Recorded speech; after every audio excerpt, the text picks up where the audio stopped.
ఆ దిక్కుమాల కుక్క మొహానికి చాలా కళ్ళ జోడెందుకురా చవటాన్ని. ఆలోచించగా ఆలోచించగా నాకు ఐడియా తట్టింది అమ్మా. నేను ఈ నల్ల కళ్ళజోడు పెట్టుకుంటే నా లుక్ ఎట్టుందో ఎవరూ పసిగట్టలేరే అమ్మా. ఎలా ఉండే అమ్మా నా ఐడియా? ఏంటి మొహం కడుక్కున్నట్టుంది గాని ఈ పెళ్లి చూపుల్లో కూడా తింగర చేస్తా చేసావంటే ఇక చస్తే నీకు పెళ్లి సంబంధాలు చూడండి నేను. ఏమక్కర్లేదు, ఈ సంబంధం ఖాయమైపోతుంది చూసుకో. రండి అల్లుడు గారు. అలా పడిపోయినట్రా? శుభం గాజు పగిలితే శుభం అంటారు. ఏం శుభం లేండి అన్నయ్య గారు, గాజు పగిలితే అసలు రంగు బయటపడుతుందని నా భయం. ఓ అద్దం పోయింది కదా, ఆ కళ్ళజోడు తీసేయండి అల్లుడు గారు. పర్వాలేదండి, ఇది ఉంటే సగం పరువైనా దక్కుతుంది. రాబే అమ్మా. రండి. కాకి చూపు చూసుకుంటూ జాగ్రత్తగా పద.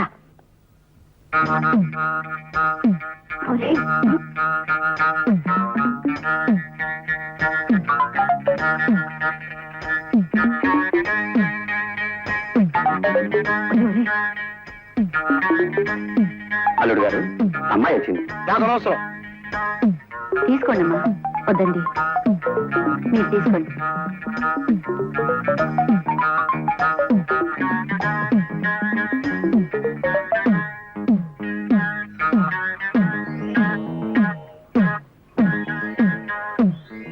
బాబు పిల్లలు ఒకసారి చూడండి.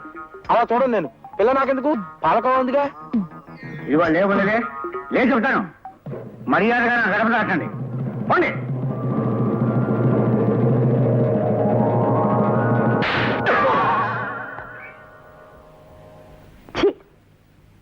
కూర్చో బాబు, కూర్చో. పలహారాలు అవి ఏమీ వద్దు, ముందు పిల్లని తీసుకురండి అన్నయ్య గారు. అదిగో మాటల్లోనే పలహారాలు వచ్చేసాయి. మీరు ఇది కాస్త రుచి చూసేలు మా అమ్మాయి ఇచ్చేస్తుంది. పలహారాలు అవి నాకు కంటపడడానికి వీల్లేదు, అవి మూల పెట్టేసేయండి. ఇక్కడ పెట్టవే. కాస్త తీసుకోండి అల్లుడు గారు. వద్దులండి, నన్ను టెంప్ట్ చేయకండి. అదిగో అమ్మాయి ఇచ్చింది బాబు. పలహారాల సైడ్ కాకుండా ఇంకో సైడ్ కూర్చోబెట్టండి. అలా కూర్చోబెట్టవే. కూర్చోమ్మా. మీ పేరేమిటి? మండోదరి. ఓ ఐ సీ. నా పేరు సుబ్రహ్మణ్యం. మీ అభిరుచులు ఏమిటి? నా అభిరుచి నానబెట్టిన వడపప్పులో ఉప్పు కారం పచ్చిమిరపకాయలు వేసుకుని నిమ్మరసం పిండి లాగించేయడం. అమ్మా, అభిరుచి అంటే నింగే రుచి అని కాదు, అది వేరు. ఏమిటి, మీకు వడపప్పు అంటే ఇష్టమా?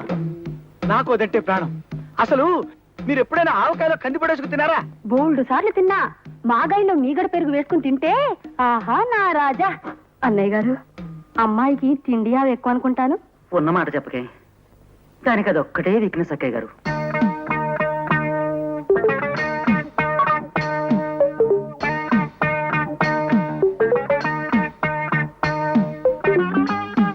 అన్నయ్య గారు, మండోదరి అంటే కప్ప పొట్ట కలది అని కదూ అర్థం? మరేనమ్మా, మీ అబ్బాయికి కుక్క చూపు ఉందని విన్నాను. మరే కుక్క చూపుకి కప్ప పొట్టకి మా బాగా సరిపోయింది. ఏ ముహూర్తాలు పెట్టించేద్దామా? శుభం. ఏమైనా నేను ఒప్పుకోనండి. వంకాయ కూర అల్లం పెట్టి వండితే అద్దరిందన్న మాటే. పొరపడుతున్నావు మండోదరి. అసలు వంకాయ వేపుడు చేస్తే ఆహా, స్వర్గానికి అంగుళమే దూరం. మీకు తెలియక మాట్లాడుతున్నారు. వంకాయ కొత్తిమీర కారం పెట్టిన కూర మీరు ఎప్పుడైనా తిన్నారా? ఇదిగో, అసలు నీకు తెలియని విషయం ఒకటి చెప్పనా? గుత్తి వంకాయ కూర ఉల్లికారం పెట్టి చేసి దాన్ని వేసి శివంగి పులుసని తయారు చేస్తారు. ఆహా, అది తింటే అంతే, మాటలేవు. చాలండి, పెద్ద చెప్పచారు. మంచి పదునైన పనసకాయని చేయి తిరిగిన వాడు తరిగాక కూర చేసుకుని తింటే ఉంటుంది. మీ జీడిపప్పులు అసలు ఎందుకు పనికొస్తాయండి? పక్కనింత వెన్నముద్ద పెట్టుకొని కొంచెం కొంచెం నంచుకుంటూ పనస కూర తింటుంటే ఆహా నా రాజా. వీళ్ళిలా కూరల గురించి పచ్చళ్ళ గురించి చర్చించుకుంటూ కూర్చుంటే కాపురం ఎట్టా చేస్తారు? నేను నాయనమ్మని ఎప్పుడవుతాను? నా శ్రాద్ధం. తమరు కాసింత నిశివర్ణో స్నోదకము స్వీకరింతురా. నిశివర్ణ ఏమిటండి ఇది? అటువంటి మాటలు వాడి వారిని బెదరగొట్టుకున్నా. మామూలుగా మానవ భాష వాడు. ఆ నిశివర్ణో స్నోదకమును ఆంగ్లమున కాఫీ ఎందురు. అది నువ్వు తెలియదు మనకు, మన శ్రాద్ధము. చూడండి, మనం పెళ్లి గురించి మాట్లాడుకుంటున్నాం కదా, ఇప్పుడు శ్రాద్ధాలు కావాలి ఎందుకులేండి. వాటిని గురించి సాయంత్రం మనం వాకింగ్ చేస్తూ మాట్లాడుకుందాం. అలాగుననే ఈ శుభ సందర్భమున నోటిని తీపి చేయుడు.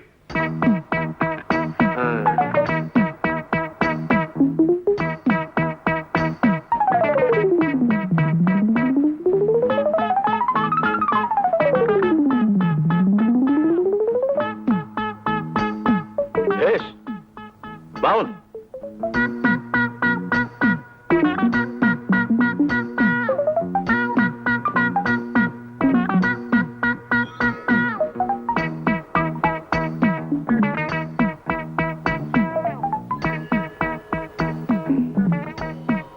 ఏమిది? ఎవరితడు? సునక లక్షణ సంజాతులు వెళ్ళనున్నాడు. ఒట్టే చెప్తున్నాను సార్, మీరు అన్న మాటలో ఒక్క ముక్క నాకు అర్థం కాలేదు. అదే నీకు కుక్క లక్షణం ఉందేమిటని అడుగుతున్నారు. క్షమించాలి సార్, అదొక్కటే నా వీక్నెస్. సరి సరి. ఈ శుభలగ్నమున మీ పుత్రిక చిరంజీవి సౌభాగ్యవతి పద్మావతిని మా సుంఠ ఆనందమోహన్ ధర్మపత్నిగా స్వీకరించుటకు మా సమ్మతము తెలియపరచుచుంటిమి. శుభం భూయాత్. అరే, ఒక్క గంట క్రితం వచ్చింటే బాగుండేది. ఇందాక సాతాళించిన తనకలేసి వంకాయ కూర వండాను, అదిరిందనుకోండి. ఆహా నా రాజా. అమ్మాయి. ఆ? కొయ్యకుండా చెట్టుకే పండిపోయిన వంకాయ మొహం నువ్వును. తిండి గురించి మాట్లాడడానికి ఒక సమయం సందర్భం ఉండకల్లా. అరే బిస్కెట్లు ఉన్నాయే. ఆహా. అది చూడండి. కుక్క చూపులు చూడటానికి ఒక సమయం సందర్భం ఉండకర్లా.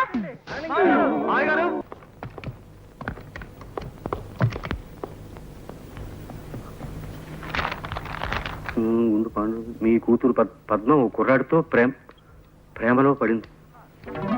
ప్రసాద్ సార్. ఏమిటి సార్? మనం కాస్త మాట్లాడుకోవాలి.